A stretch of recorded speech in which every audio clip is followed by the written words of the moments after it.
A lot of this isn't going to make sense to you, and I'm sorry about that. I'm just gonna start at the beginning with the house.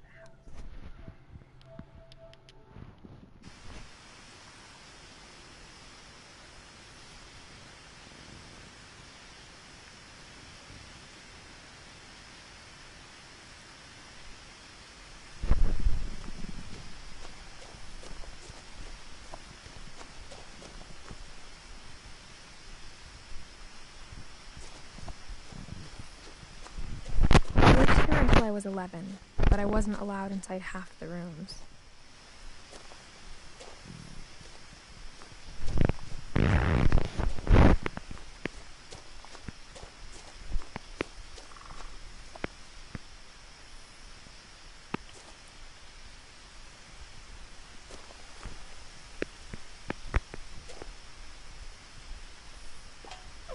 Inside the mailbox were bills from 7 years ago, marked urgent, open immediately.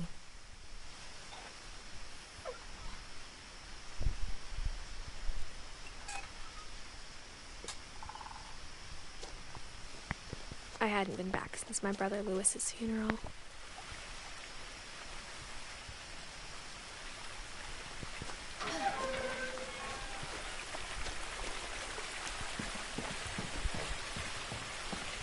In her will, my mother left me a key, but didn't tell me what it unlocked. Maybe she thought I'd know. Or she thought that the mystery would be enough to bring me back.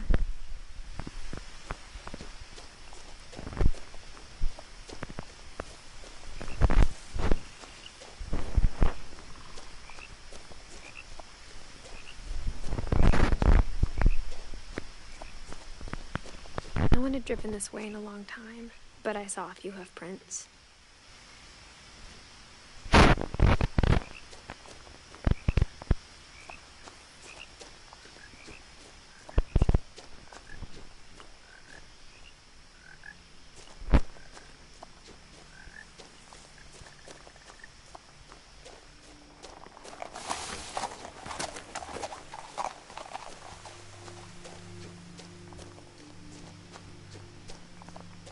The truth is, even after I inherited the house, I never thought I'd come back to it. But now I had questions about my family that only the house knew the answers to.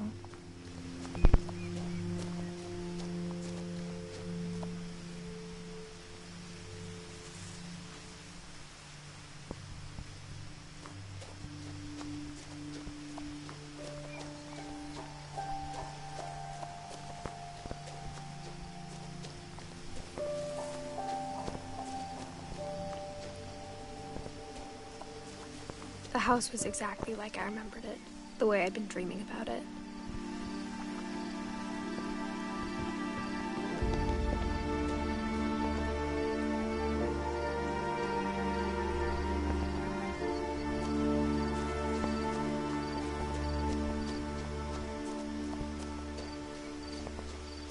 As a child, the house made me uncomfortable in a way I couldn't put into words.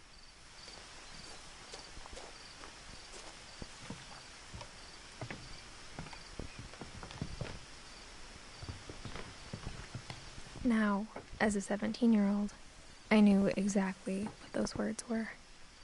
I was afraid of the house.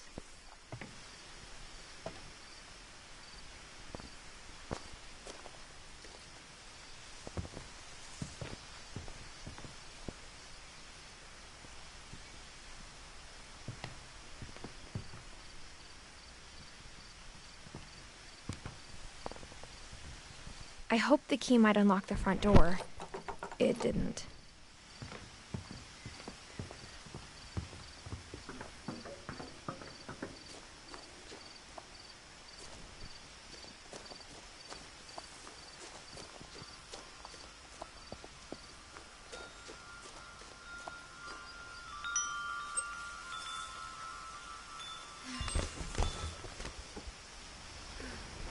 Crawling through the doggy door used to be a lot easier when I was 11.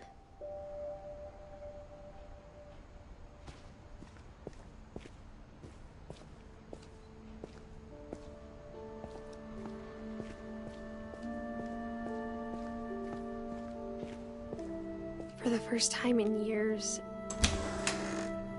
I felt like I was home.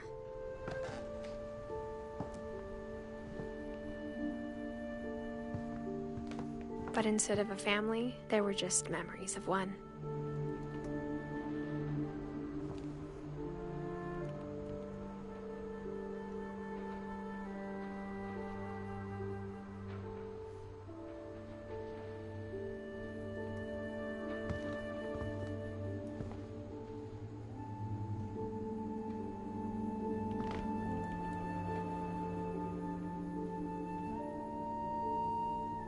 Like how after Lewis started working at the cannery, we all got sick of eating salmon.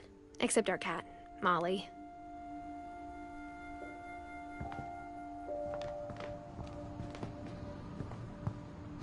Nothing in the house looked abnormal. There was just too much of it, like a smile with too many teeth.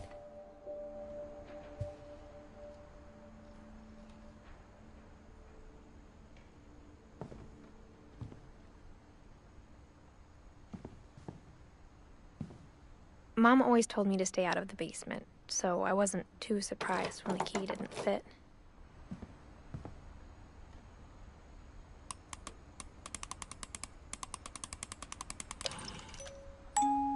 Great-Grandpa Sven built a music box for Barbara, along with the rest of the house.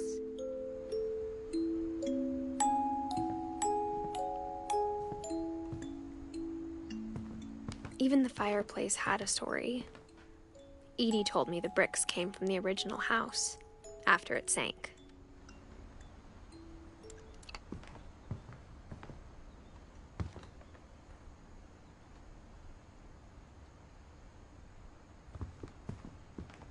The table was still a wreck from the night we left. It was like a bomb had gone off, killing everyone but sparing the furniture.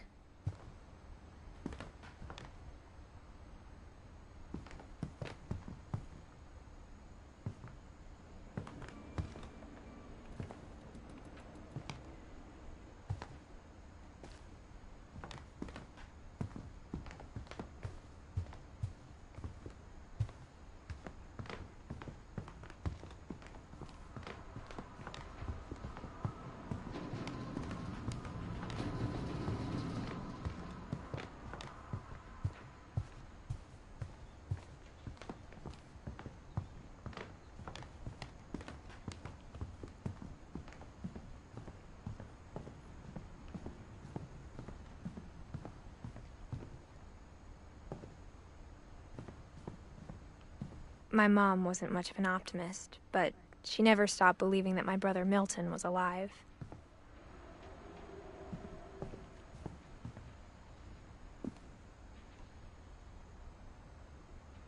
After Milton disappeared, Mom sealed up all the bedrooms. Then Edie retaliated and drilled peepholes.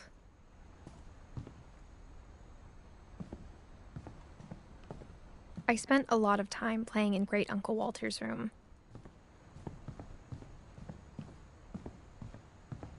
Lewis told me there were secret passages, but I never believed him.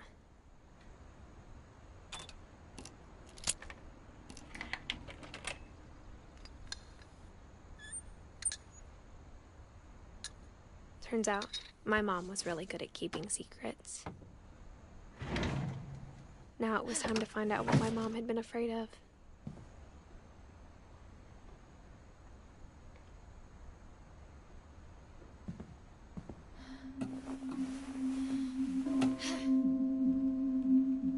From the paintings on the wall, it was clear my brother Milton had been here before me. Reading this, maybe it sounds like I had a plan, but I had no idea what was behind that door.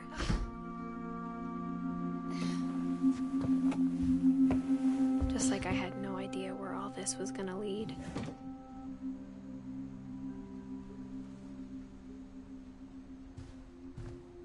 I grew up looking at Molly's room through the peephole. Molly's gerbil had a tiny bedroom with its own even tinier gerbil cage. Being inside for the first time, I felt like I'd stepped behind a painting.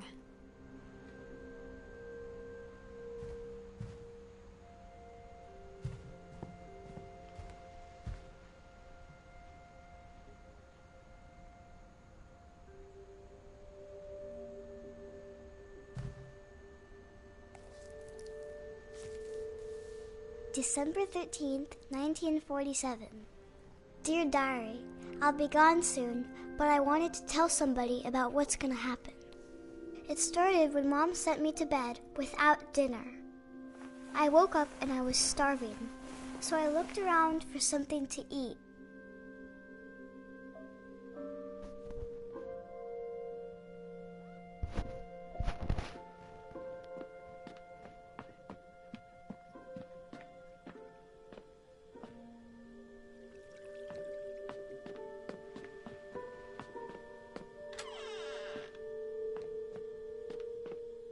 I kept eating and eating.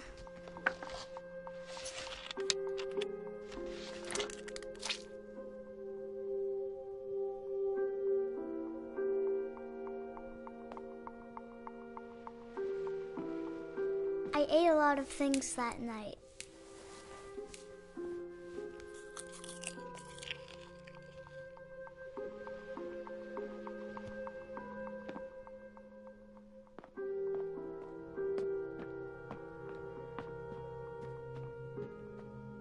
The gerbil food was dry, but I didn't mind it.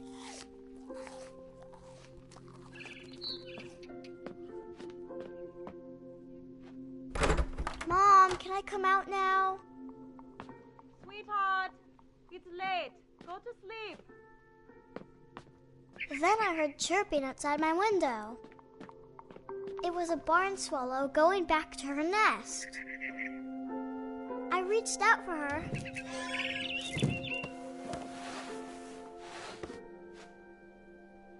And suddenly, I was a cat.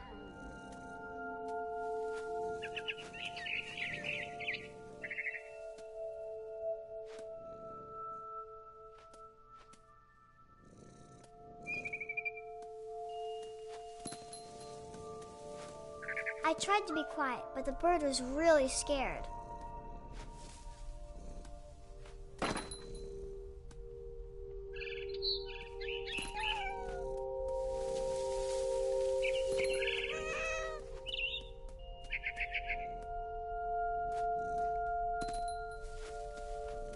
Mom and Dad didn't even look at me.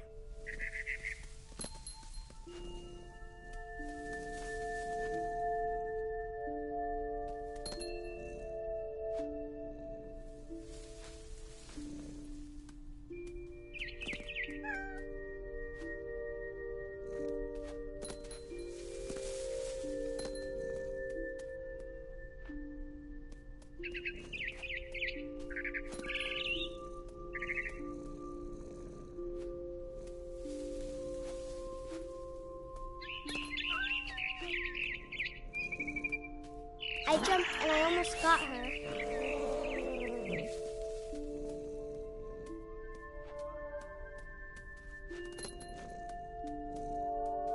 I could tell she was getting really tired. Now I was up in the big tree. I promised Dad I wouldn't climb it anymore.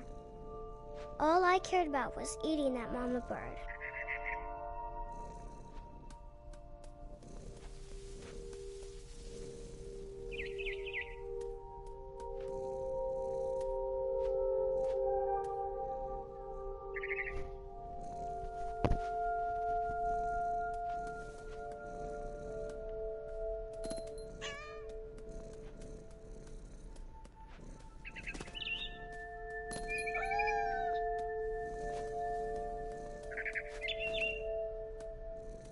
I gobbled her up.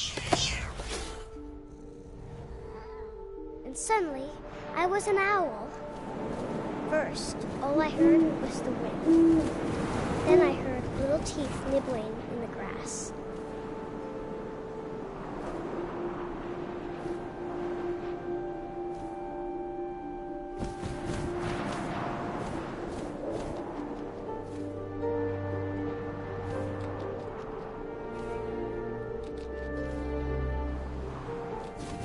Rabbits.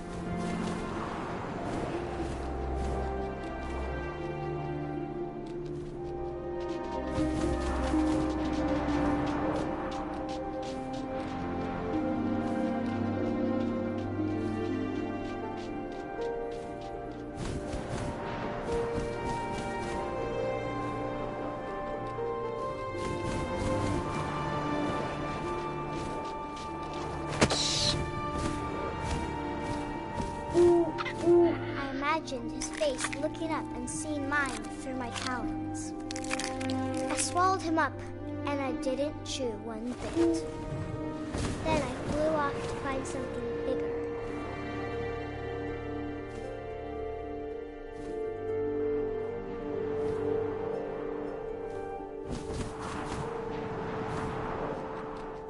A mama rabbit.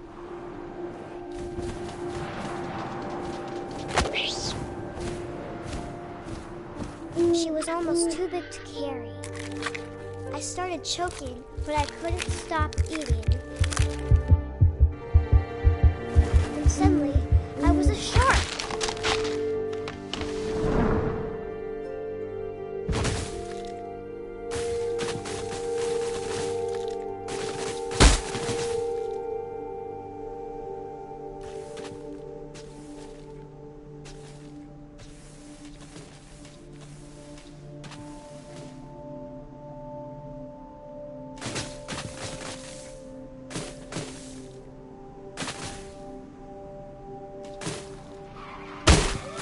I rolled off a cliff and into the ocean. Now, I was hungrier than ever.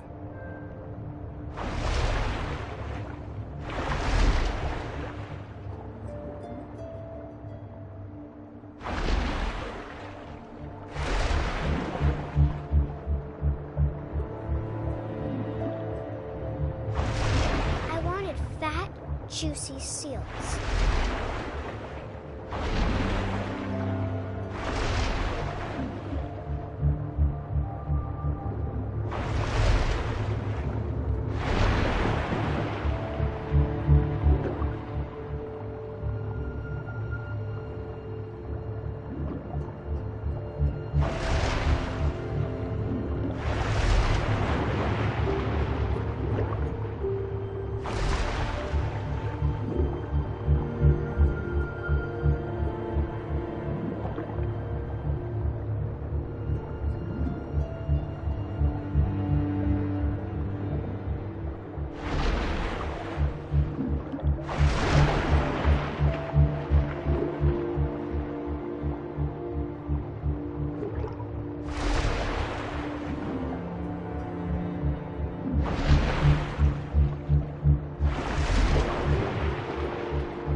Tasted really good.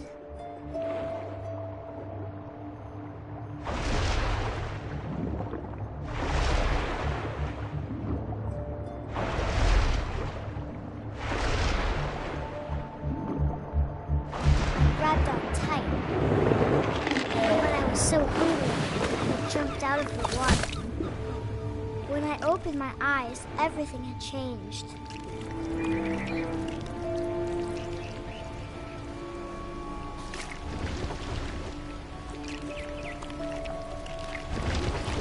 Now I was a monster, and I smelled people everywhere.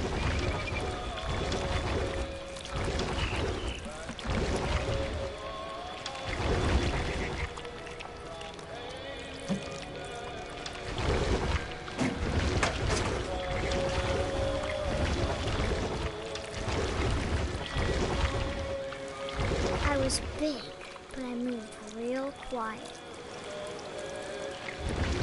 I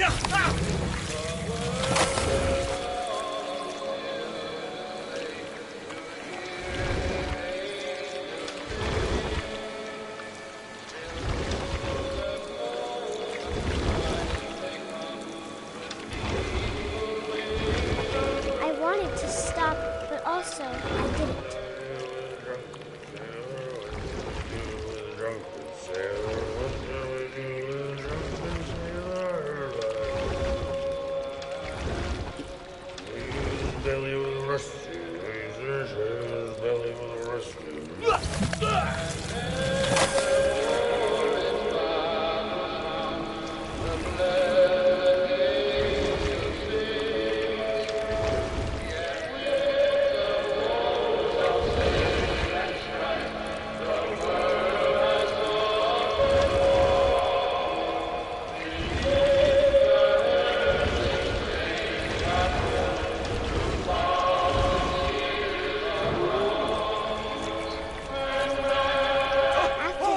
Passenger, I was still hungry.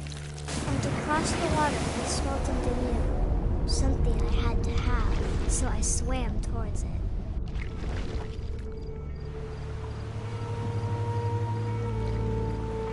I slithered onto the sand, and the good smell went into an old pipe.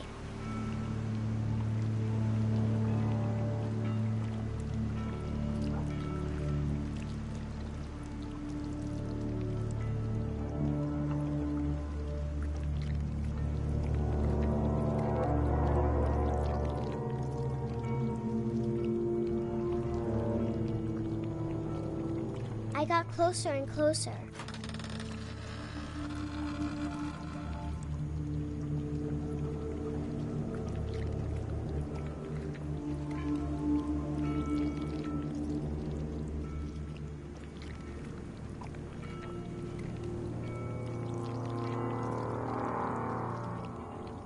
All of my stomach started growling.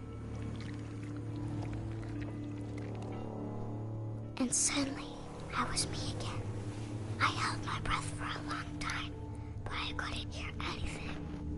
I think it's waiting for me to fall asleep. But it's not going to wait much longer. It needs to feed, and we both know I will be delicious.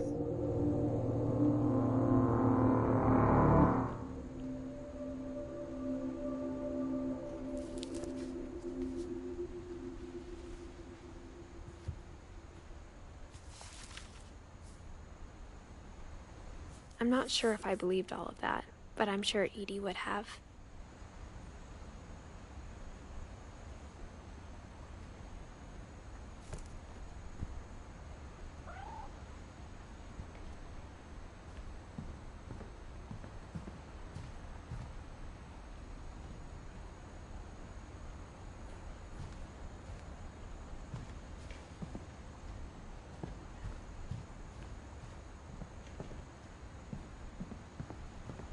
I can't describe it, but I felt like some part of Molly was still here.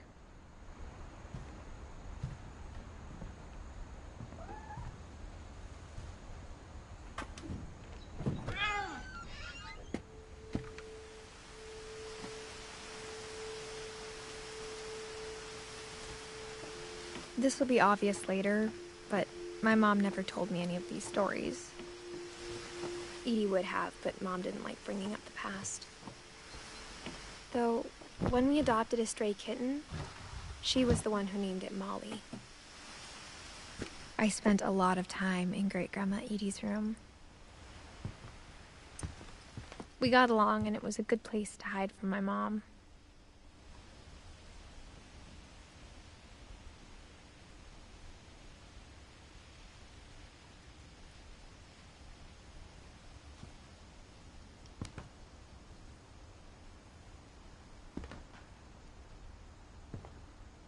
Her room was like a museum. For 500 years, the Finches have been famous throughout Norway for their fortune and misfortune. Odin Finch buries the latest victims of the family curse, his wife Ingeborg and their newborn son, Johan. On January 7th, 1937, he set sail with his family and his house, hoping to leave the curse behind. But 40-foot waves off the coast of Washington send the house and Odin to the bottom of the sea. Odin's daughter Edith, with husband Sven and baby Molly, step ashore on their new home, Orcas Island. Odin Finch is the first to be buried in the new family cemetery. His daughter Edie is already dreaming of a new Finch house.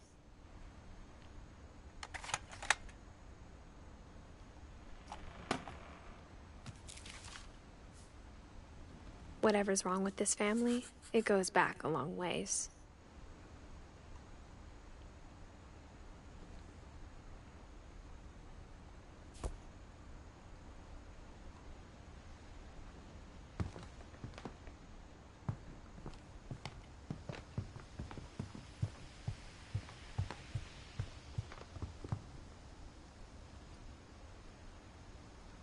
Even in her 90s, sometimes Edie seemed a lot younger than my mother.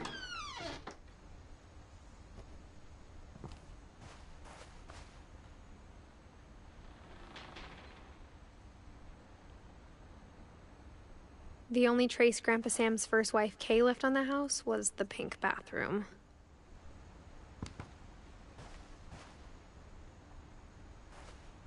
It was a pretty big trace.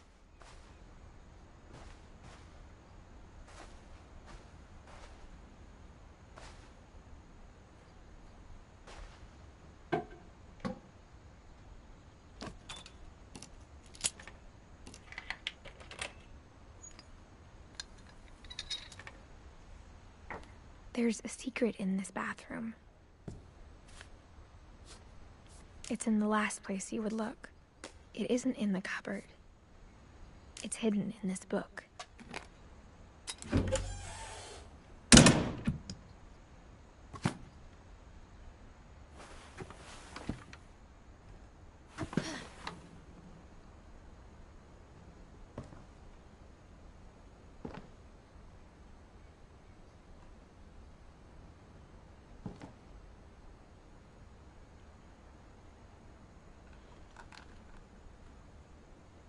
Sven gave Sam an old camera he'd refurbished. He never put it down.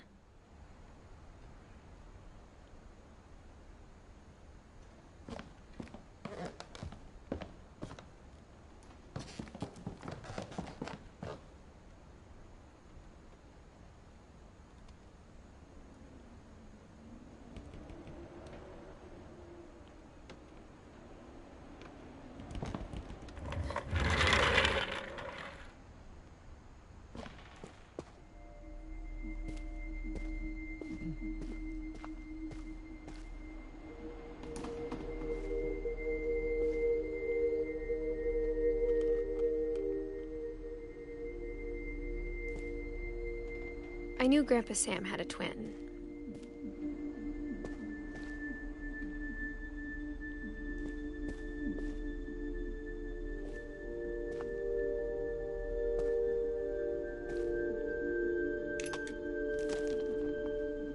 And that he never talked about him.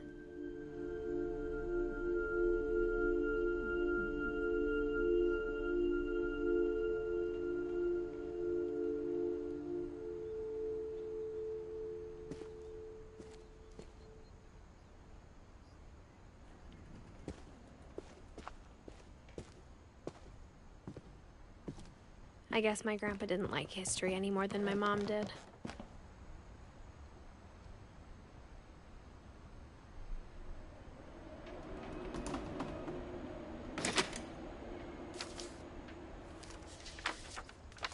How I Want to Remember My Brother by Sam Finch. The thing I remember is that when he made up his mind, that was it.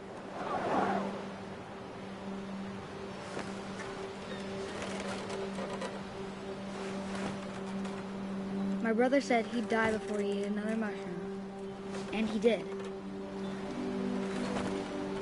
At Barbara's funeral, we swore we'd never be afraid again.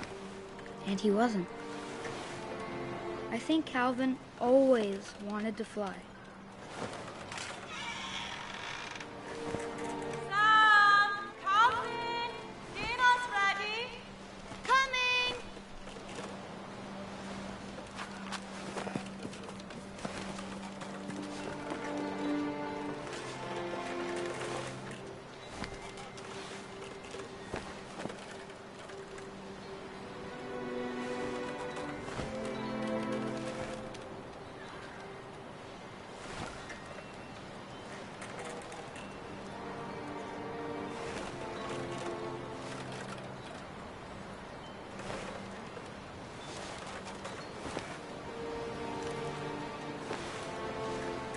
But that day, he finally made up his mind to do it.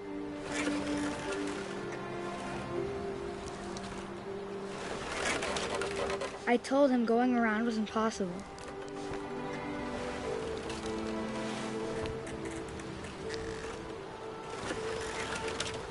Maybe if I hadn't said that,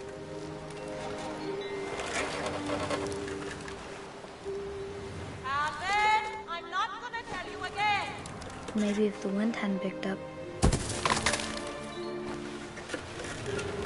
then maybe he'd still be here. But I doubt it. I think he'd already made up his mind.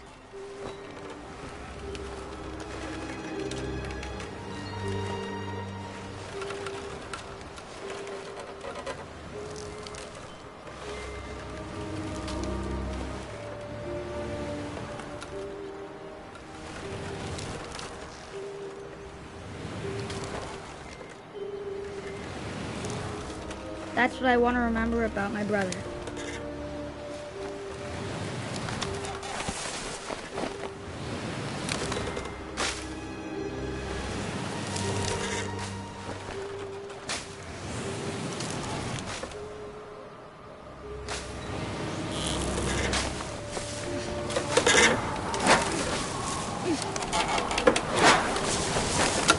The day he made up his mind to fly.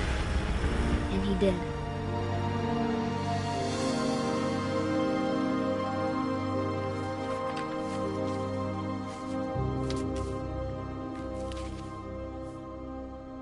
Calvin's story felt strangely familiar. When I was younger, I remember trying to do the exact same thing. After the funeral, Edie roped off Calvin's half of the room.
When Edie told people Sven was killed by a dragon, she could also have said he was building a dragon-shaped slide that collapsed.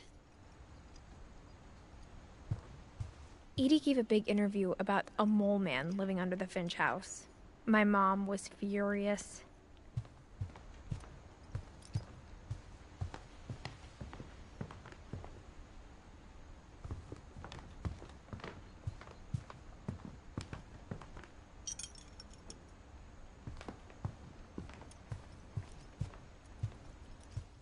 I hadn't thought of myself as Edith Jr. for a long, long time.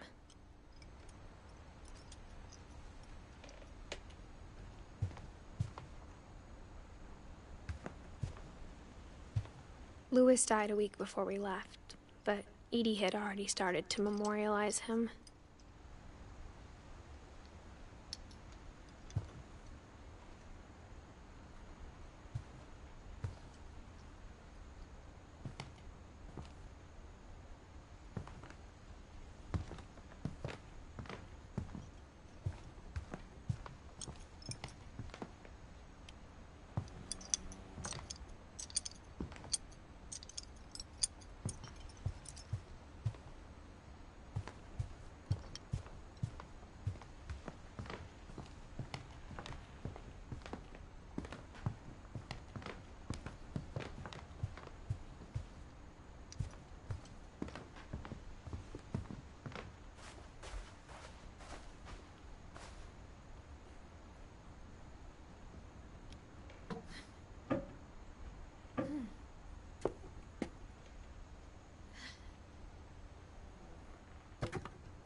passages were a pretty tight fit. They'd obviously been built for smaller hands and bellies.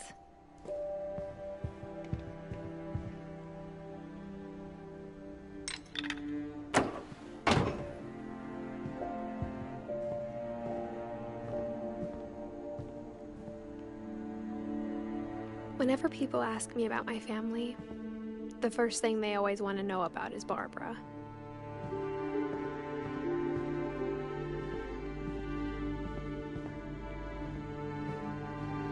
Edie's father, Odin, built the original house.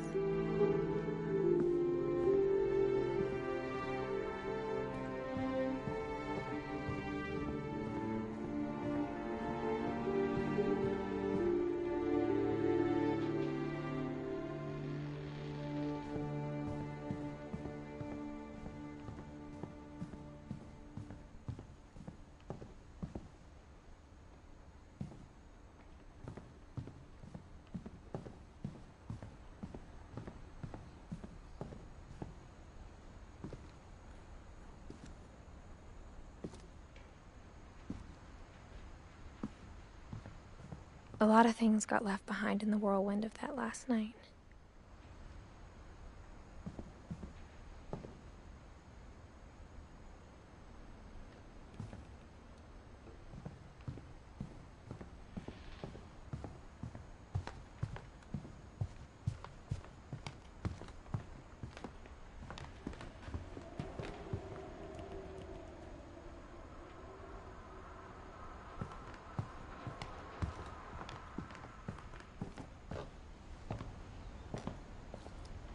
The power had been turned off the night we left.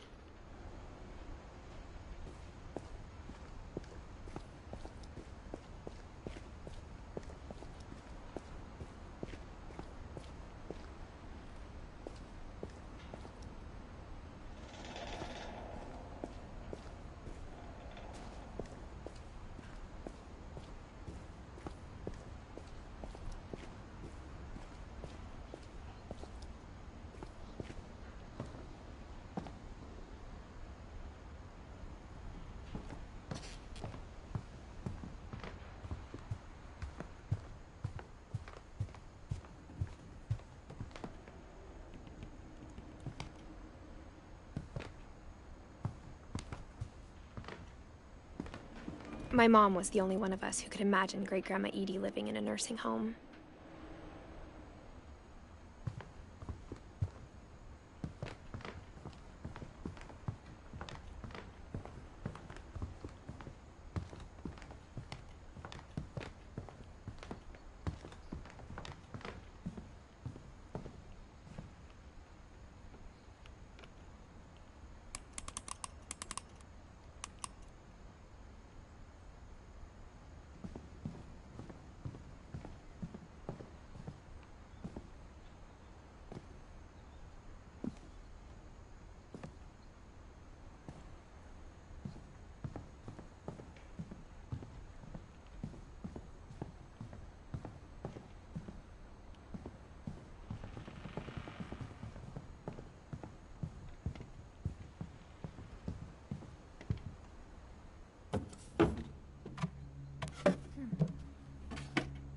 Growing up, I always thought of Barbara as a child star.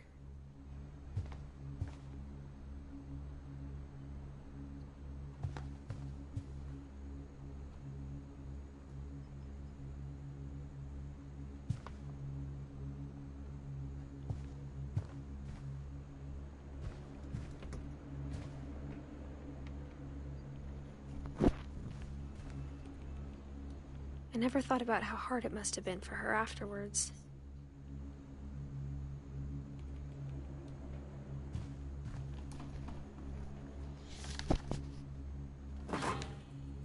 Of all the stories people wrote about Barbara's death, I'm surprised Edie saved this one.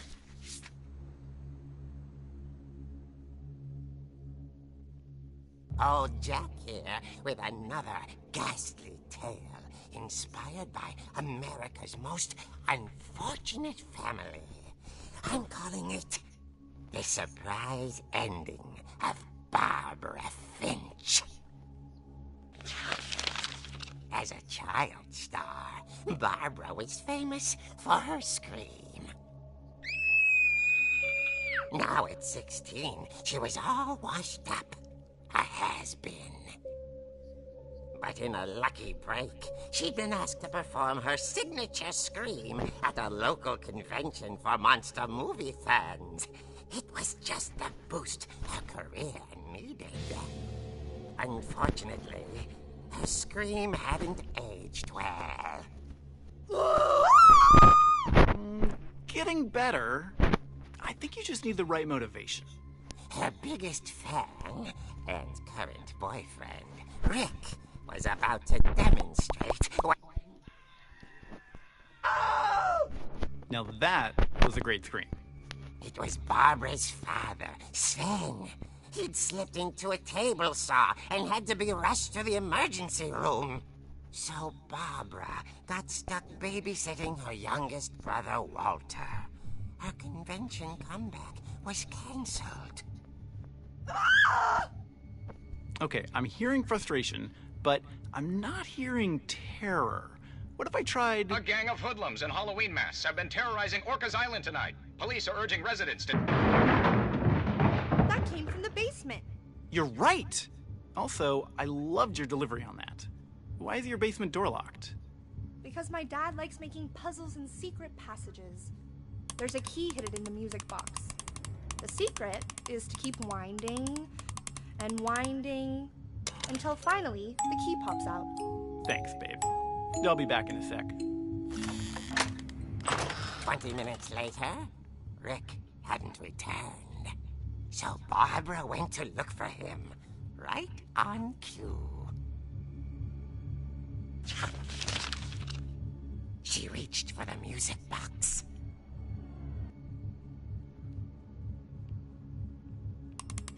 And as she wound the key, she listened for Rick, but the house was silent.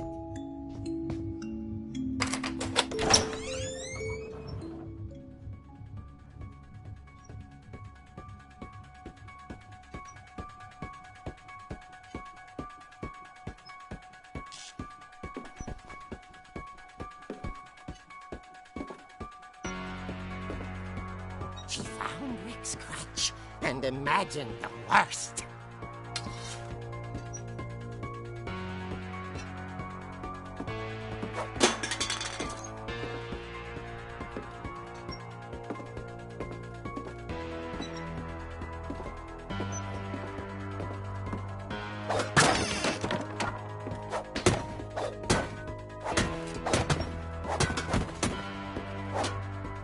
The gang's leader is the infamous Hookman killer, Dr. Carl Hamill, who impaled and then ate his family 10 years ago tonight.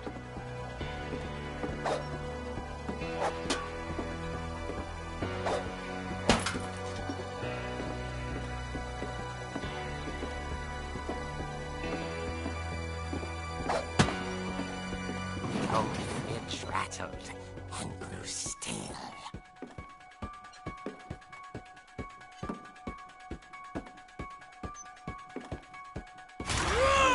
Oh dear!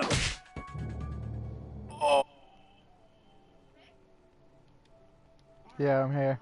I was just trying to scare you to help you find your scream. Well, I'm not scared, Rick. I'm playing furious. some other game. Then act furious. All I'm getting from you now is that you're hurt and So confused. whatever remains of Edith, Finch, or whatever. She threw him out, but she kept a little something to remember him by.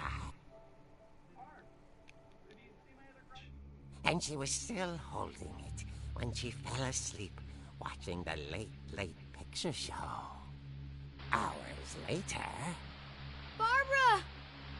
Walter, what's going on up there? Ah! Okay, I'm coming up, but if this is a trick, you're dead, Walter.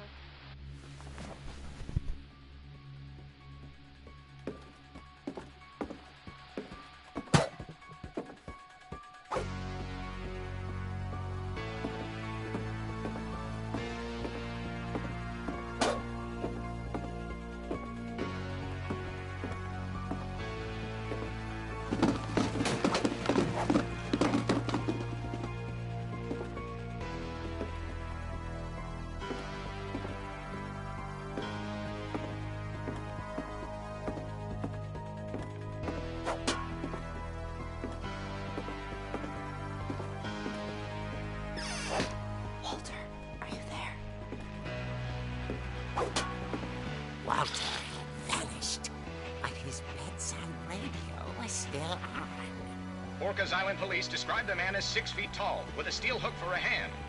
Residents are urged to lock all doors and windows and notify the police of any suspicious activity. Barbara turned, saw the hook man, and was speechless. He was quite smashing.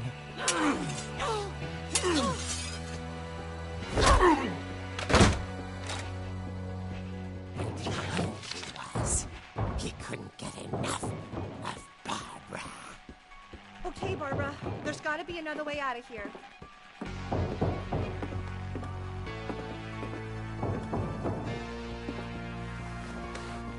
That night, she played her part beautifully.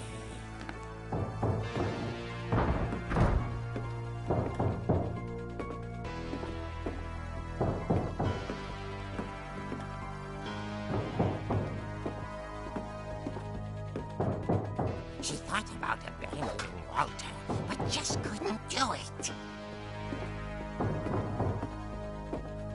Molly's door hadn't been opened in years. The hinges groaned.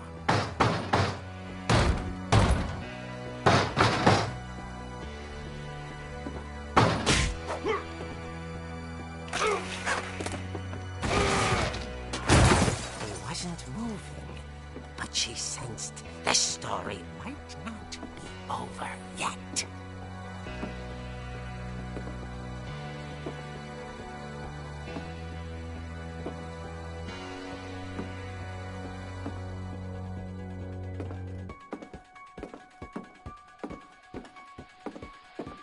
The hookman had vanished. She listened for his breathing, but all she heard was...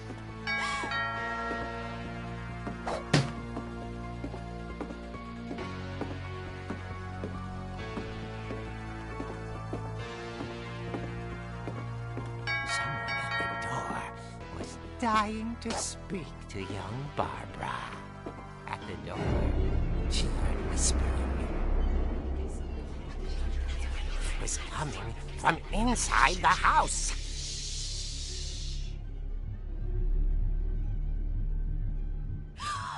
Oh dear.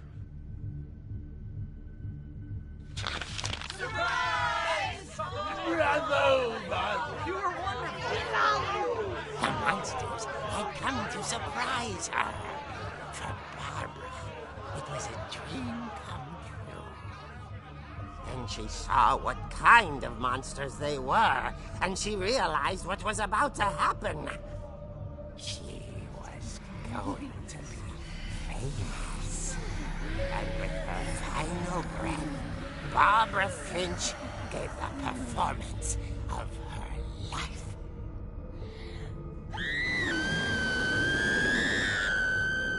I wasn't there myself, but I hear Barbara was magnificent. Poor girl. She had a taste for stardom. But unfortunately, so did her fans. Of course, the police blamed it all on poor Rick, who disappeared the same night. And little Walter? Hiding under his bed the whole time. He took it all pretty hard, but that's another story. As for Barbara, tucked inside the music box is all they ever found of her. Her ear. Now that's what I call a real eerie tale.